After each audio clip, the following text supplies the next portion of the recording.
Hello everyone, welcome to my channel Saba Medical Academy. Today we are going to discuss an important topic in hematology, which is red blood cells.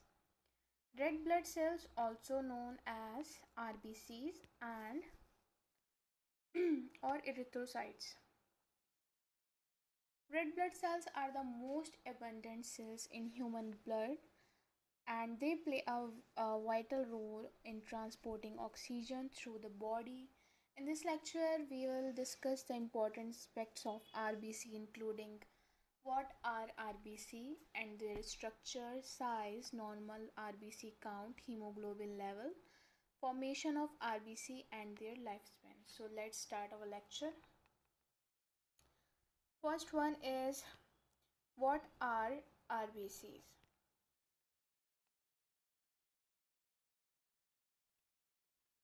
What are RBC. सबसे पहले बात करते हैं RBC क्या होते हैं। So red blood cells को erythrocytes भी कहा जाता है। रेड ब्लड सेल्स को हम इरिथ्रोसाइट्स भी कहते हैं। ये ब्लड में सबसे ज़्यादा क्वांटिटी में प्रेजेंट होते हैं। इनका मेन फंक्शन होता है ऑक्सीजन को, इनका बेसिकली मेन फंक्शन ट्रांसपोर्ट करना होता है ऑक्सीजन को लंग्स से बॉडी टिश्यू तक और कार्बन डाइऑक्साइड को टिश्यू से लंग्स तक वापस ले जाना होता है। मेन फंक्शन होता है ऑक्सीजन को लंग्स से बॉडी टिश्यू तक पहुंचाना एंड कार्बन डाइऑक्साइड को टिश्यू से लंग्स तक वापस ले जाना। Okay, second one is normal red blood cell count. अच्छा, आरबीसी में हमने जो पढ़ा कि मेन फंक्शन क्या होता है कि ट्रांसपोर्ट करता है ऑक्सीजन को लंग्स से बॉडी के टिश्यू में एंड कार्बन डाइऑक्साइड को टिश्यू से लंग्स तक वापस ले जाता है। बट हाँ, ये प्रोसेस बॉडी के सेल्स को एनर्जी प्रोड्यूस करने में हेल्प करता है। इसी वजह से आरबीसी बॉडी के लिए बहुत इम्पॉर्टेंट होती है। Next one is normal RBC count. बात करते हैं नॉर्मल आरबीसी काउंट की। तो मेल्स में, एडल्ट मेल में RBC count approximately 5 to 6 million cell per microlitre of blood होता है। ठीक है, क्या एडल्ट मेल में नॉर्मल आरबीसी काउंट जो है वो basically 5 to 6 million cell per microlitre of blood होता है एंड फीमेल्स में RBC count 4 to 5 million cells per microlitre होता है। ठीक है, मेल्स में कितना होता है 5 to 6 million and adults female में 4 to 5 मिलियंस। अगर आरबीसी काउंट नॉर्मल से कम हो जाए तो उस कंडीशन में एनीमिया हो जाता है। अगर आरबीसी काउंट नॉर्मल से कम हो जाए तो उस कंडीशन को एनीमिया कहते हैं। अब एनीमिया में बॉडी में ऑक्सीजन सप्लाई कम हो जाती है जिससे वीकनेस, फैटीग और डिजीनेस हो सकता है। ठीक है, एनीमिया क्यों होता है? एनीमिया की वजह से हमारी बॉडी में ऑक्सीजन सप्लाई कम हो जाती है, इसी वजह से बॉडी में वीकनेस, फैटीग एंड डिजीनेस हो सकती है। नेक्स्ट हम बात करते हैं structure of RBCs. So structure of RBC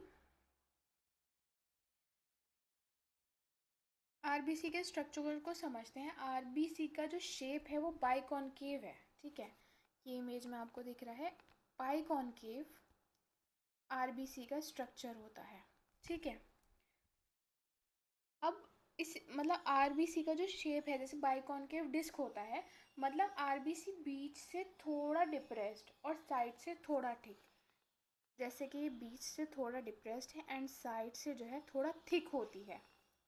इसी शेप की वजह से आरबीसी का जो सरफेस एरिया होता है, इसी रीज़न की वजह से जो आरबीसी का सरफेस एरिया जो है इंक्रीज़ हो जाता है, जिससे ऑक्सीजन एक्सचेंज एफिशिएंटली हो पाता है, मतलब बहुत अच्छे से इजीली ऑक्सीजन एक्सचेंज हो जाता है, ठीक है, because of RBC shape, biconcave disc shape की आरबीसी होती है।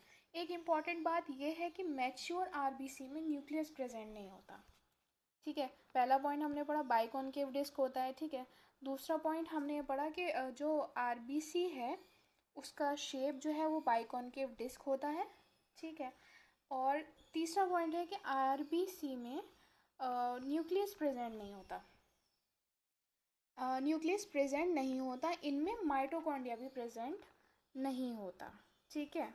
इसमें जो है माइटोकॉन्ड्रिया की भी कमी होती है, ठीक है। इसका एडवांटेजेस ये है कि आरबीसी के अंदर हीमोग्लोबिन के लिए ज़्यादा स्पेस मिल जाती है बिकॉज ऑफ इट्स स्ट्रक्चर, मतलब जो इसका ये शेप होता है इसी की वजह से आरबीसी के अंदर हीमोग्लोबिन के लिए ज़्यादा स्पेस मिल जाता है, जिससे आरबीसी ज़्यादा ऑक्सीजन कैरी कर पाए इजीली, ठीक है। The structure help RBC carry more oxygen and pass easily through small capillaries, okay. Next one हम बात करते हैं साइज ऑफ आरबीसीज की। आरबीसी का क्या साइज होता है, तो नॉर्मल आरबीसी का size approximately 7 to 8, normal RBC का साइज 7 to 8 माइक्रोमीटर होता है। ये साइज आरबीसी को स्मॉल ब्लड वेसल्स यानी कैपिलरीज में इजीली ट्रेवल करने में हेल्प करती हैं, ओके। कभी कभी आरबीसी का साइज एबनॉर्मल भी हो सकता है। वो कौन सी कंडीशंस होती हैं, अगर आरबीसी छोटा हो जाए तो यूज़ माइक्रोसाइटिक एनीमिया कहते हैं, मतलब अगर आरबीसी का साइज़ छोटा हो जाए तो उसे माइक्रोसाइटिक एनीमिया कहते हैं, और अगर आरबीसी का साइज़ बड़ा हो जाए तो उसे मैक्रोसाइटिक एनीमिया कहते हैं, ठीक है। साइज़ में बात की 7 to 8 माइक्रोमीटर होता है, साइज़ छोटा हो तो माइक्रोसाइटिक एनीमिया और साइज़ बड़ा हो तो मैक्रोसाइटिक एनीमिया। नेक्स्ट हम बात करते हैं haemoglobin in RBC.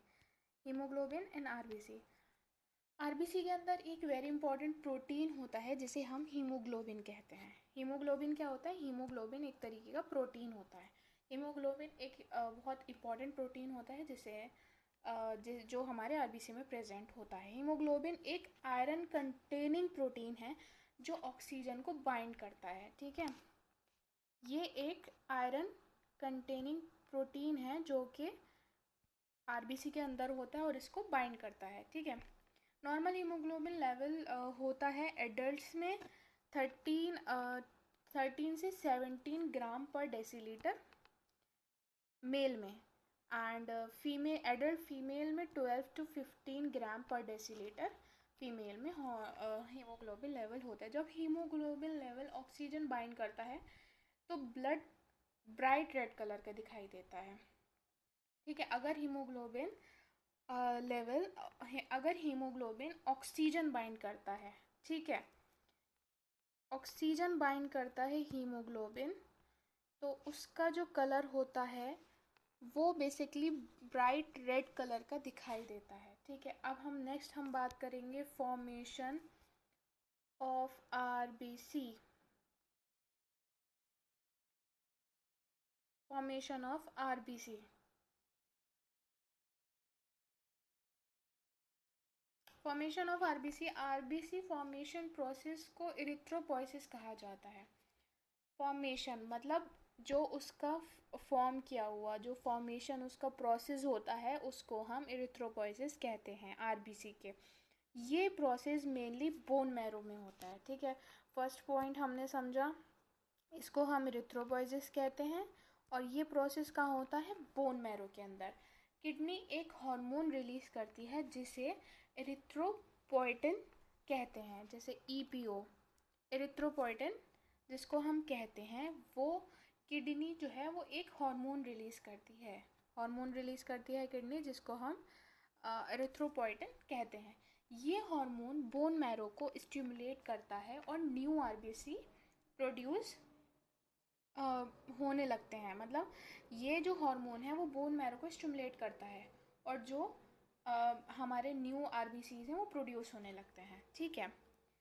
RBC formation के लिए कुछ न्यूट्रिएंट बहुत इंपॉर्टेंट होते हैं, जैसे कि आयरन बहुत इंपॉर्टेंट है, iron, vitamin B12 it's very important, and last one is folic acid. ये जो है फॉर्मेशन के लिए इरिथ्रोपोइसिस, इस प्रोसेस को हम इरिथ्रोपोइसिस कहते हैं। आरबीसी के फॉर्मेशन को किडनी जो है हार्मोन रिलीज़ करती है जिसको हम इरिथ्रोपोइटिन ईपीओ कहते हैं। ये हार्मोन बोन मैरो को स्टिमुलेट करता है और न्यू आरबीसी प्रोड्यूस करता है, ठीक है, बनने के लिए। लास्ट हम बात करते हैं, अगर इन न्यूट्रिएंट की, अगर जैसे कि हमने ये हमारे आयरन था, विटामिन B12 था एंड फॉलिक एसिड था, अगर इन न्यूट्रिएंट की डेफिशिएंसी हो जाए तो बॉडी में एनीमिया डेवलप हो जाता है। अगर आयरन कम हो तो एनीमिया की कंडीशन है, विटामिन B12 हो तो हो सकता है एनीमिया हो जाए, एंड फॉलिक एसिड कम हो तो एनीमिया डेवलप हो सकता है। लास्ट हम अब बात करते हैं एक और इम्पॉर्टेंट इसके पार्ट की, जो कि होता है लाइफ स्पैन। कितनी लाइफ होती है आरबीसी की, ठीक है। इमेज में नहीं है बट मैं आपको बता देती हूँ easily. Life span of RBC, एक नॉर्मल आरबीसी का जो life span approximately 120 days 120 days होता है। 120 डेज के बाद जो हमारी आरबीसी हैं, आरबीसी ओल्ड आरबीसी बॉडी में से रिमूव हो जाती हैं। ओल्ड आरबीसीज मेनली स्प्लीन और लिवर में डिस्ट्रॉय होती हैं, ठीक है। 120 डेज हमारी आरबीसी की लाइफ होती है, एंड जो हमारी old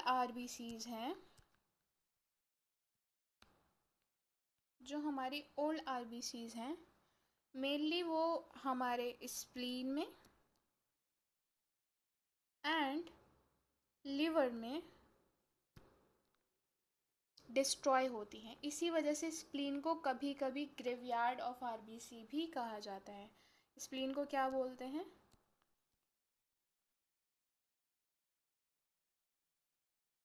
graveyard of RBC. So in this video we will learn about the RBCs, their structure, functions and lifespan. RBC may be small cells but they play a very important role in keeping our body alive and healthy. If you found this video helpful, please like the video, share it and subscribe to my channel Seba Medical Academy for more medical and lab science videos. Thank you for watching.